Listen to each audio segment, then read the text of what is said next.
நம்ம வரம்புல அடுத்த ஆஃபராக வந்து பயோட்டின் லட்டு, எள்ளு லட்டு, முருங்கா லட்டு, கறி லீவ்ஸ் சுக்குமல்லி டீ, முருங்கா சுக்குமல்லி டீ, இந்த 5 கொடுக்குறோம். இது 499. பயோட்டின் லட்டு 4 கொடுக்குறோம். இதில் 25 type of nuts and seeds சேர்க்குறோம். எள்ளு லட்டில் வந்து ஒயிட் எள்ளும் கருப்பெல்லும் சேர்த்து நாட்டு சர்க்கரை போட்டு இதை ரெடி பண்ணுறோம்.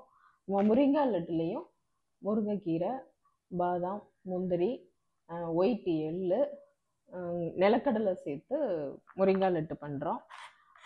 முருங்கை சுக்குமல்லியில் வந்து முருங்கா லீவ்ஸ் போட்டு நம்ம சுக்குமல்லி, அதிமதுரம், கருப்பு ஏலக்காய், திப்பிலி எல்லாம் சேர்த்து முருங்கை டீ பண்ணுறோம். இது கறிவேப்பிலை சேர்த்து பண்ணுறோம். இது தீபாவளிக்கு வர்ற அவங்களுக்கு இன்டைஜஷன், சளி பிடிக்கிறது, இது எல்லாமே இதுக்கு சரியாகும். அதனால் இந்த காம்போவாக கொடுக்குறோம். இது 499.